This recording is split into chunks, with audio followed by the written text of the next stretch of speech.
Bene data bakundwa b'umwami Yesu Kristo, mwese abakurikira izi nyigisho tubahaye ikaze mu biganiro bya Saveur Divine. Ibi biganiro mu bitegurirwa n'abavugabutumwa bwiza batandukanye, akaba ari umuhamagaro ugendera ku ijambo ry'Imana byanditse mu gitabo cy'ubutumwa bwiza uko bwanditswe na Matayo ibice 24 umurongo wa 14. Kandi ubutumwa bwiza bw'ubwami buzigishwa mu isi yose ngo bube ubuhamya bwo guhamiriza amahanga yose, nibwo imperuka izahera ko ize. Ibi biganiro mubikurikira ku channel ya YouTube yitwa Saveur Divine. Tubifurije kugubwa neza. Imana Data ari nayo So ibaha umugisha.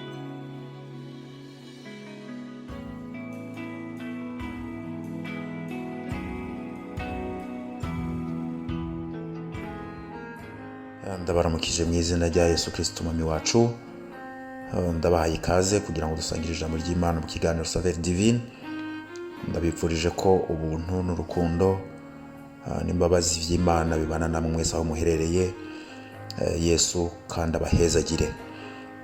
Ndashimiye Imana kubwa bino bihe turimwo, bihe vya Pasika, turiko turibukiranya urugendo Yesu Kristo yaciyemo kugira ngo aducungure. Nako teme yacu iri, twatanguye guhera ku munsi wa mbere tugeze ku munsi wa gatanu, ariko dufise ivyumweru bitatu tuzogira ibyo kwibukiranya ibya runo rugendo rwo gucungurwa. Imana ishimwe. Haleluya. Urugendo rw'umubabaro, urugendo rw'agahinda, rw'amaganya, rutari goroshe ku mwami wacu Yesu Kristo, ariko Imana ishimwe kuko Yesu yarurangije amahoro, bituma dushikira agakiza cy'Imana yaduteguriye kuva kera tutarabaho jewe nawe. Uyu munsi twitwa abana b'Imana, turabaragwa ubwami bw'ijuru. Imana ihabwe icubahiro. Rero nkuko nabivuze, iyi teme twayitanguye twibukiranya ingene Kristo Yesu yagurishijwe n'umwe mu ntumwa. Yesu Kristo tubona atanguza ifunguro ryera. Yesu Kristo ku musozi Getsemane asengana umubabaro. Yesu umwana w'Imana ajanwa mu rubanza, kugeza no kwa Pilato aho hasomwa urubanza yuko akatiwe urubanza rwo gupfa. Rero uyu munsi ku munsi wa gatanu muri urwo rugendo turaba aho Yesu Kristo yarageze kwa Pilato ahejeje gucibwa urubanza rwo gupfa. Icyakurikiye imbere yuko ashikanwa ku musaraba igorogota, habaye iki? Ahejeje gusomerwa urubanza, imbere yuko ashikanwa igorogota habaye gushinyagurirwa.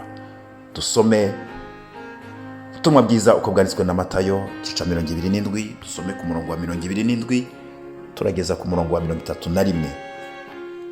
Utwamajambo abasoda bashinyagurira Yesu. Maze abasoda b'icyo cegera ca Kaisari bajana Yesu mu iboma, batenaniriza ingabo zose kuri we, bamwambura iziwe mpuzu, bamwambika umutamana w'agahama, batsiba n'igitsibo c'amahwa, bakimwambika mu mutwe, bashira n'irenga mu kuryo kwiwe, baramupfukamira, baramucurira bati, ndagize bwakeye mwami w'Abayuda. Baramuvuma amate, bamushukura rya renga, barimukubita mu mutwe. Bamaze kumucurira, bamwambura wa mutamana, bamwambika iziwe mpuzu, bamujana kumubamba. Imana idufashe. Nkuko nari maze kubivuga, urugendo rwa Yesu umwami wacu rwo kuducungura rwabaye rurerure cyane, kandi ruba ugw'imibabaro n'agahinda gakomeye. Ariko iherezo ryago ryabaye ryiza, kuko ryabaye intsinzi haba ku mwami Yesu Kristo, kandi iyo ntsinzi tuyihabwa natwe abarabo gupfa. Imana ishimwe. Hano tumaze gusoma tubona ibyakozwe mu ntumbero yo gushinyagurira umwami Yesu, kugira ngo bamubabaze, kugira ngo bamusuzugure, kugira ngo bamwereke ko atacamaze. Ariko mu by'ukuri ibyakozwe byose byari ibikorwa bya gihanuzi, nibyo tugomba kurabira hamwe twihuse. Yesu ashimwe, kuko ata kintu na kimwe Imana yemera ko kiba kibera ubusa. Igihe cyose haba hariho impamvu. Aba basirikare, haleluya, tubona ngo bari aba Pilato. Abasesangura bavuga ko bangana n'600. Mwibaze impamvu abasirikare 600 bari gushobora gufata umuntu asa n'utarafise n'imbaraga zo kubagwanya. Kwari kugira ngo bigaragare yuko ijambo ry'Imana icyo rivuze gitegerezwa kuba, kandi ko ijambo ry'Imana ari ukuri. Ngo bamujana mu kibanza cyo mu nyubako ya Pilato, inyubako y'abami, mu kibanza cy'icubahiro n'iteka cyari cyagenewe uyu mutegetsi Pilato, kandi mu bihe hategerezwa kugorwa ibikorwa bihesha icubahiro uyu mutegetsi Pilato. Bamujana muri icyo kibanza mu ntumbero yo kumusuzugura, mu ntumbero yo kumushinyagurira, kuko bibaza ko atagikwiriye, ariko kwari kugira ngo bashire mu bikorwa ijambo ry'Imana. Imana ishimwe. Bahakoreye iki muri icyo kibanza? Bahamwambikiye umutamana w'agahama. Uwo mwambaro wari umwambaro wa cami, mu ntumbero yo kumushinyagurira, ariko batazi yuko mu by'ukuri bariko barahanura ko Kristo Yesu ari umwami. Bongera bafata igitsibo c'amahwa. Twibukiranye ko umwami wese yagira umwambaro yambara wa cami, kandi akambara no mu mutwe igitsibo cy'izahabu cyerekana ko ari umwami. Yesu bafata kino gitsibo c'amahwa barakimwambika kugira ngo bamubabaze, ariko batazi ko bariko barashyitsa mu bikorwa ijambo ry'Imana, bariko barashyitsa ubuhanuzi. Iki gitsibo c'amahwa kirimo ubuhanuzi bubiri. Ubuhanuzi bwa mbere nuko ni igitsibo cerekana ubwami. Kuba cyari c'amahwa kwari kugira ngo Yesu Kristo aboneke nk'uvumwe, aboneke nk'ugawe, nkuko byarahanuwe kera kuva kuri ba Yesaya, aboneke nk'ikivume mu maso y'abantu. Imana ishimwe. Hanyuma tubona ngo ako kanya bafata irenga barishira mu kuboko kw'iburyo. Aba basirikare bibwira ngo bariko barasuzugura, bariko barashinyagurira Kristo Yesu.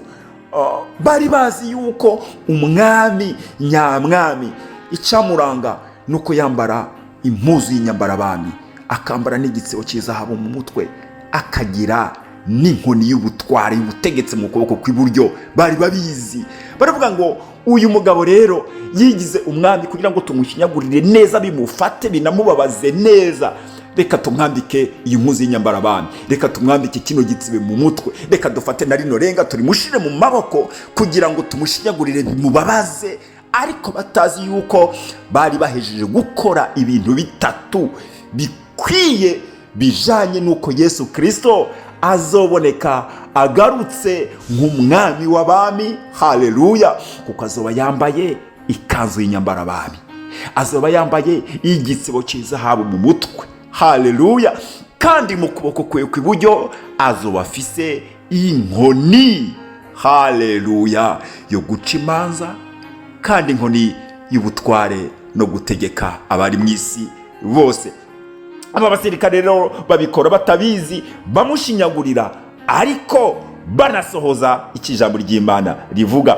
Imana ishimwe. Turabe kino kimenyetso bakoze, ngo baramupfukamira. Ijambo gupfukama, mbega nta kintu ribabwira.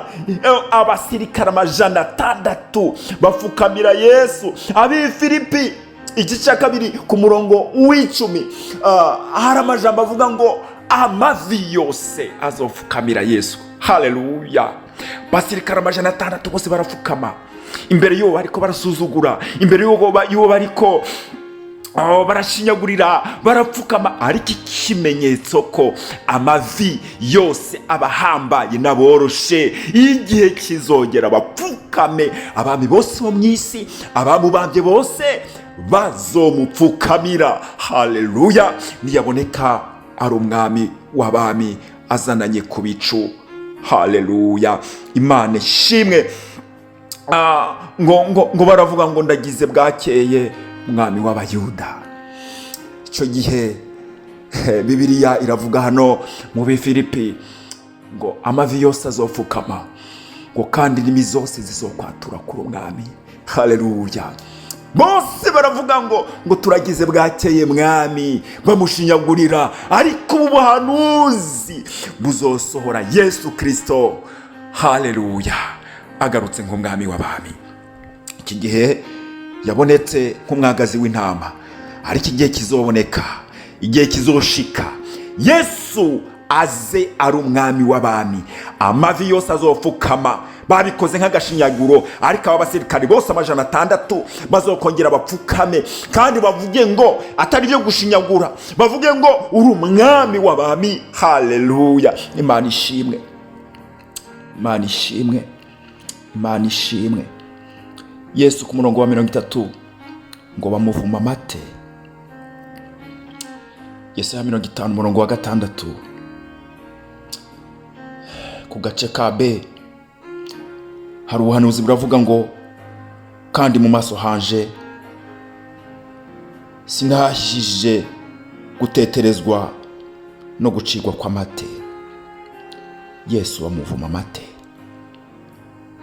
kugira ngo biboneke ko ari ikivume imbere y'abantu, maze bamaze kumukorera ibyo byose baramukubita kugira ngo iby'Imana yavuze bice mu kanwa ka Yesaya byose bibukuri. Bahejeje gusohoza ijambo ry'Imana, bahejeje no guhanura abantu basirikana 600 bamwambura wa mwambaro bari bamwambitse, bongera kumwambika umwambaro yari asanzwe yambaye, bamujana kumubamba. Bene data, igihe kizogera Kristo Yesu amanukana icubahiro n'ubutware, azitwa umwami w'abami. Isi yose izohinda umushitsi imbere yiwe, ariko abizeye jewe nawe twahawe agakiza, tuzoba turi kumwe nawe, tuganzanye nawe ibihe bidashira. Nayo makuru meza. Imana ihabwe icubahiro. Amen.